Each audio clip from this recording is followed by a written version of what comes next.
Ketika kita datang ke Raja Ampat, semua objek itu bisa kita temukan di sini, baik itu yang di bawah laut maupun di atas laut gitu. Itulah keunggulan Raja Ampat. Di Raja Ampat ini itu identik dengan pengembangan wisata yang dikenal dengan konsep ekowisata. Kondisi terumbu karangnya jauh lebih baik. Dan tidak jarang kita menemukan di bawah laut itu hamparan terumbu yang sangat luas gitu ya, dengan kondisi yang sangat baik gitu. Saya dari dulu hobi backpacker nih Pak nih. Saya jalan-jalan ke pulau, ke pantai, ke gunung. Tapi Raja Ampat kok kayak mahal banget gitu. Iya. Kayak bisa kayak uang segini bisa nyampe sana gitu. Terkenalnya mahal banget nih Pak.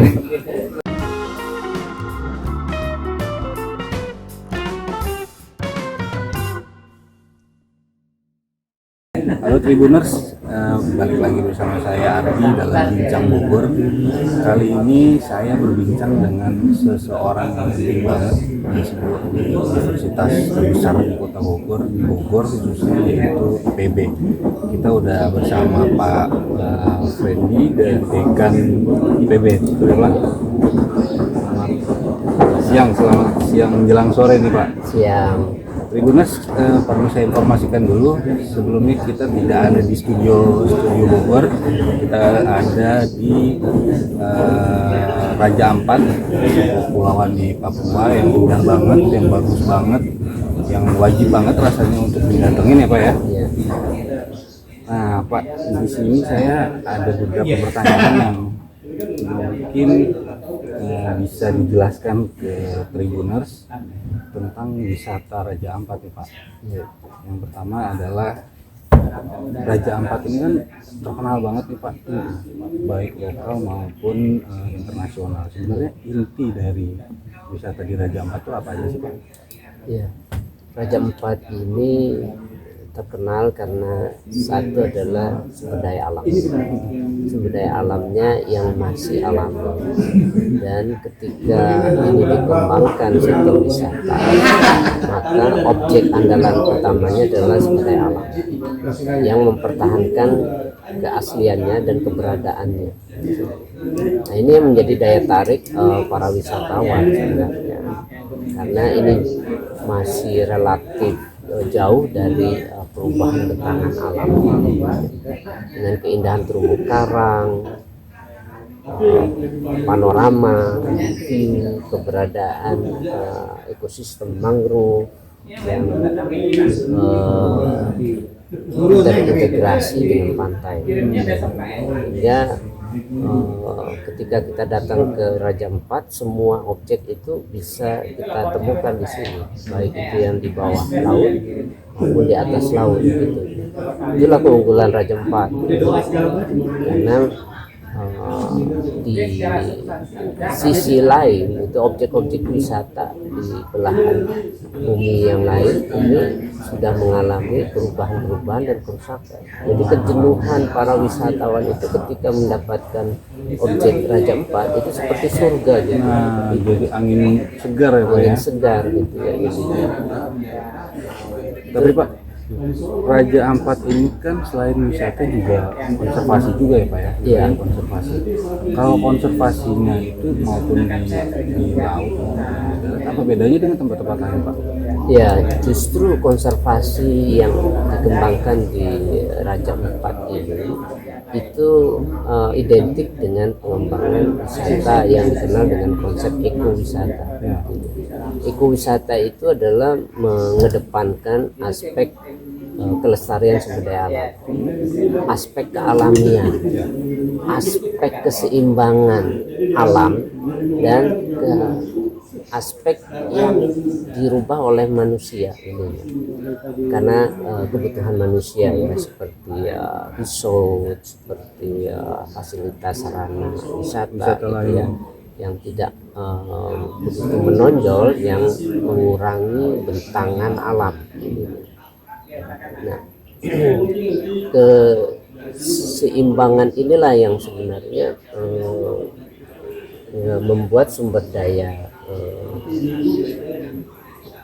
di Raja Ampat ini menjadi objek utama.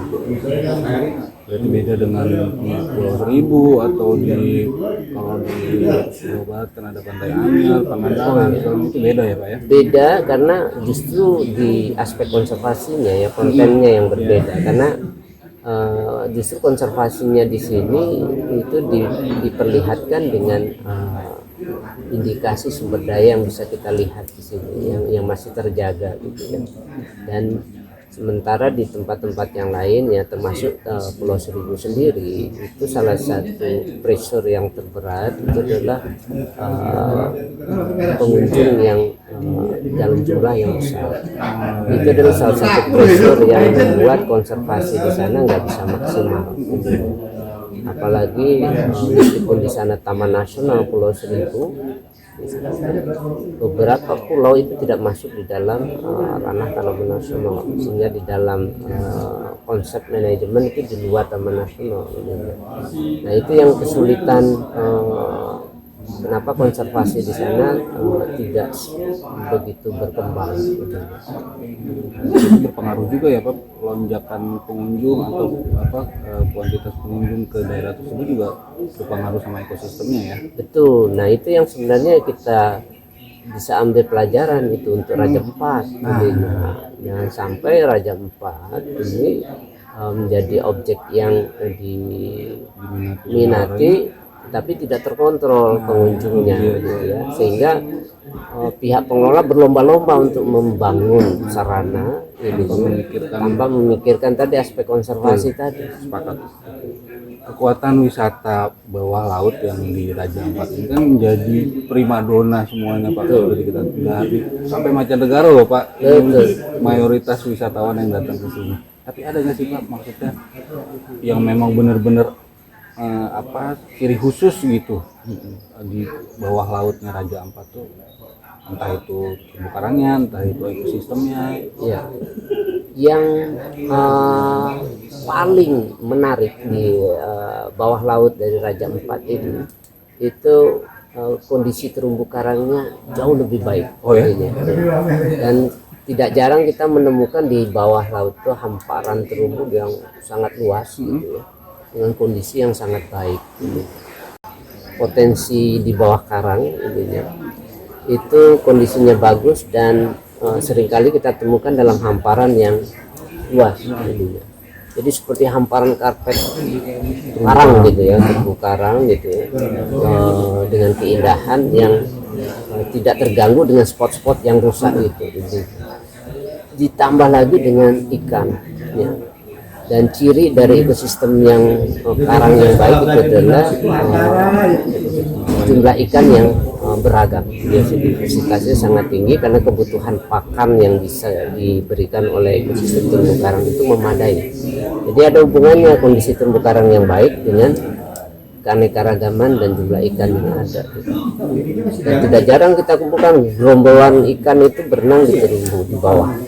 Jangankan di bawah laut, di terumbu karang, di sekitar kita di pinggir pantai ini juga tidak jarang juga kita temukan ikan yang bergerombol. Itu saking rawannya kali Pak ya, saking bagusnya lah gitu. Nah Pak, itu kan yang menjadi daya tarik orang-orang ke sini karena itu gitu. Iya. Kalau rusak gimana Pak? Nah itu dia gitu ya.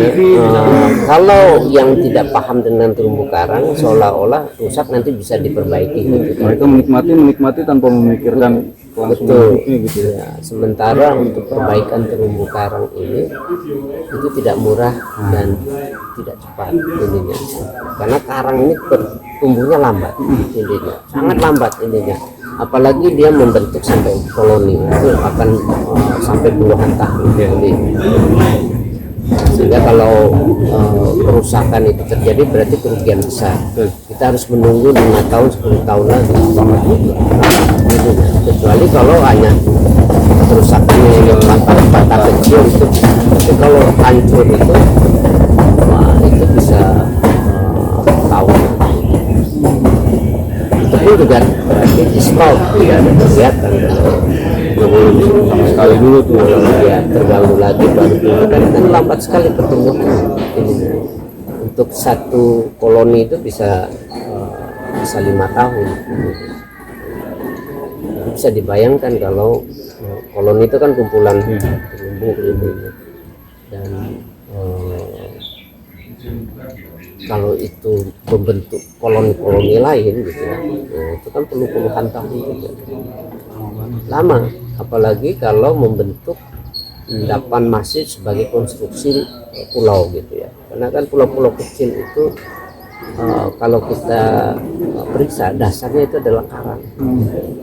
Jadi endapan karang yang membentuk bangunan, dan itu bisa ratusan tahun, bisa jutaan tahun kalau dari bentuk pulau. Pak, sebenarnya siapa yang harusnya bertanggung jawab untuk mencegah, memperbaiki? Ya, sebenarnya semua kita bertanggung jawabnya, mulai dari masyarakat, kemudian kita pelaku wisata, pengelola wisata, pemerintah daerah yang membuat kebijakan, aturan.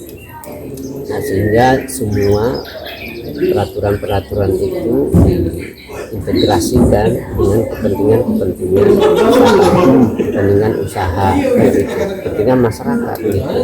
Sehingga ya itu tadi, konsep konservasi kan seimbang. Terumbu karangnya bagus, pemanfaatannya ada. Ini air lingkungannya bagus. Dan bagaimana menjaga sistem yang bagus ini semuanya? Kan harus ada satu regulasi, aturan, mana yang boleh, mana yang tidak boleh, berapa yang boleh, berapa yang batas yang dibolehkan, mana yang bisa dibangun, kegiatan apa yang dibolehkan, berapa volume kegiatan yang ada di situ yang kira-kira tidak merusak sumber daya. Tapi regulasinya sudah ada, Pak? Regulasi undang-undang kita ada, ya, karena undang itu kan undang-undang payung, ya, payung hukumnya. Nah, tinggal dijabarkan dalam bentuk peraturan daerah. Saya kira dari Papua ini juga ada beberapa perda gitu ya, tetapi yang kelemahan kita, peraturan-peraturan ini berbenturan nggak dengan peraturan yang lain. Itu yang seringkali tidak pernah kita lihat gitu ya. Misalnya satu sisi melarang merusak karang, tapi di sisi lain boleh membangun resort di atas karang, kayak gitu misalnya. Itu kan peraturan yang saling bertentangan ini, sehingga nggak efektif juga gitu. Nah, harapan kita tentu saja peraturan-peraturan ini harusnya disinkronkan dari seluruh kepentingan, sehingga atmosfer yang dibangun di dalam regulasi itu dalam menjaga seluruh aspek lingkungan, termasuk ya terumbu karang. Begitu Tribuners. Jadi kalau kalian yang mau menikmati keindahan bawah laut, hobi snorkeling, hobi diving, tolong sama-sama kita jaga, sama-sama kita rawat. Boleh nikmatin tapi jangan merusak, gitu ya Pak ya. Oke. Pak, nah masyarakat di sini kan rata-rata belum paham dengan apa itu konservasi. Betul. Perlu nggak sih Pak ada edukasi tambahan gitu, atau edukasi khusus ke mereka, sosialisasi? Iya. Sebenarnya masyarakat yang memiliki kearifan lokal itu sebenarnya sudah memahami konservasi tanpa disadari perilakunya ya. Nah, namun pengembangan aplikasinya ketika dia diberikan kesempatan atau peluang untuk melakukan pengembangan daerah itu kadang-kadang jadi bias ini. Nah, tentu saja konservasi ini tidak kita berikan edukasinya dalam bentuk syarat yang ilmiah. Sebenarnya hal-hal yang praktis gitu ya, menjaga Kenapa mangrove ini pentingnya apa? Karang ini apa pentingnya? Air ini pentingnya apa? Supaya tidak dikotori oleh sampah. Gitu. Nah, sehingga hal-hal yang sebenarnya menjaga keseimbangan lingkungan, menjaga menghindari kerusakan, itu konservasi. Menghargai kehidupan saja itu konservasi. Termasuk ya Pak ya, Iya. tanpa masuk dalam teori-teori segala macam. Iya, nggak usah teori yang rumit lah Iya, sebenarnya iya, sih. Nah, itu yang sebenarnya dipentingkan kepada masyarakat sehingga persepsi itu terbangun oleh masyarakat dan melekat pada kultur yang kebiasaan itu tadi. Sehingga ketika ada orang pun yang merusak lingkungan atau membuang sampah, dia bisa menegur. Nah, itu yang sebenarnya keberhasilan daripada membangun budaya masyarakat yang sadar lingkungan. Itu lebih penting sih sebenarnya. Membangun kebiasaan orang untuk saling menjaga. Betul, tidak sekedar edukasi, pendidikan, sosialisasi, tetapi sistem budayanya nggak dibangun. Mantap banget Pak. Nah Pak, ini pertanyaan paling menarik nih, karena saya dari dulu hobi backpacker nih Pak nih. Saya hobi jalan-jalan ke pulau, ke pantai, ke gunung. Tapi Raja Ampat kok kayak mahal banget gitu. Iya. Kayak bisa kayak uang segini bisa nyampe sana gitu. Terkenalnya mahal banget nih Pak. Ya. Sebenarnya yang mahal itu adalah transportasi dari tempat kita tinggal ya, karena Raja Ampat ini terletak di ujung timur wilayah Indonesia ininya. Kalau dari Jakarta aja ya bisa setengah harian itu Ya, kan. 7 jam 6 jam ya. Nah itu kan membuat ongkosnya mahal. Nah, mungkin yang perlu disiasati oleh pemerintah itu adalah bagaimana mereduce harga transportasi yang dari jarak jauh ke arah Raja Ampat. Itu yang pertama. Kemudian yang kedua juga harga mahal ini juga disebabkan oleh fasilitas sarana yang dibangun di Raja Ampat. Di sininya. Itu juga menentukan. Misalnya untuk resort yang eksklusif itu kan membuat mahal ini. Tapi kalau yang dibangun lebih sederhana, misalnya homestay dengan kebersihan, rumah yang sehat gitu kan, intinya ya lebih murah gitu, itu bisa dijangkau gitu ya, seperti ya backpacker ini bisa tidur di sana gitu, sambil menikmati juga wisata di sini kan. Karena yang kita jual kan bukan sarana fasilitas, misalkan keindahan alamnya yang kita jual, sehingga seluruh rakyat Indonesia bisa menikmati itu. Tapi kalau merubah tarif transportasi gitu kan butuh kerjasama, koordinasi antara lembaga juga Pak. Betul. Banyak juga tuh yang dilibatin. Betul. Sudah didorong. Nah itu harusnya peranan pemerintah ya, karena pemerintah kan sebagai regulator yang bisa mendorong para pelaku-pelaku yang menjalankan regulasi ini. Nah konsepnya sebenarnya konsep subsidi silang ini itu bisa dilakukan gitu ya. Ya misalnya itu pernah di Sabang gitu ya, itu di Aceh, itu harga pesawat itunya diturunkan subsidi oleh pemerintah khusus kalau ada pesawat yang ke Sabang gitu. Begitu juga sama khusus kalau yang tujuannya untuk wisatawan ini khusus untuk transportasi ke Raja Ampat dia dapat reduksi atau harga khusus gitu ya kalau dia memenuhi persyaratan untuk berkunjung ke Raja Ampat dengan tingkat kemampuan yang memang disesuaikan dengan persyaratan tadi.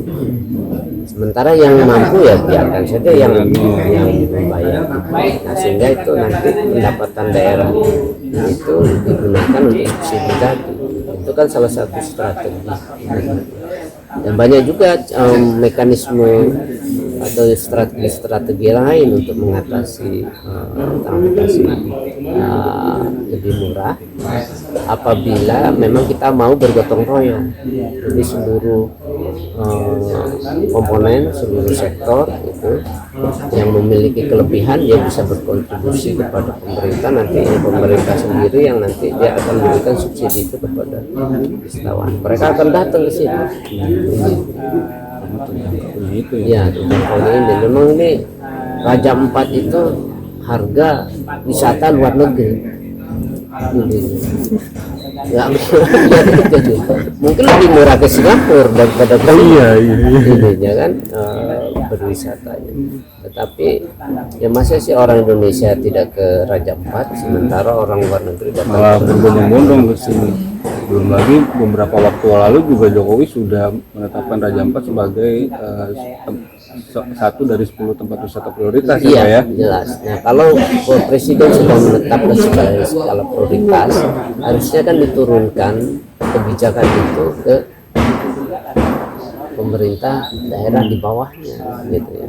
Sehingga harus ada kebijakan apa yang harus diambil dari pemerintah pusat maupun pemerintah daerah, ya, untuk menyikapi kebijakan yang sudah ditetapkan oleh Pak Presiden. Jadi kalau misalnya bertunjuk juga harusnya ada regulasi tambahan yang mendukung itu ya Pak.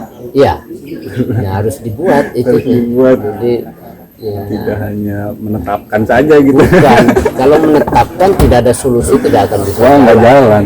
Menetapkan itu kan harus ada solusi apa yang mau dicapai. Betul. Sepakat.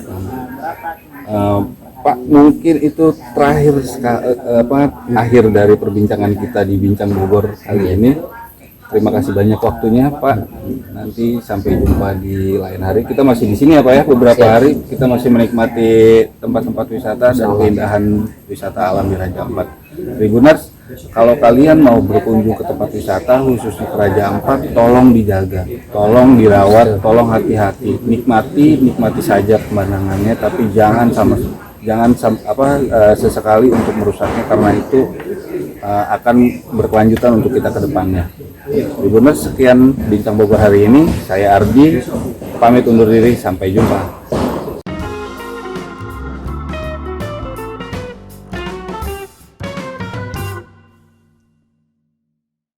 Terima kasih sudah nonton. Jangan lupa like, subscribe, dan share ya.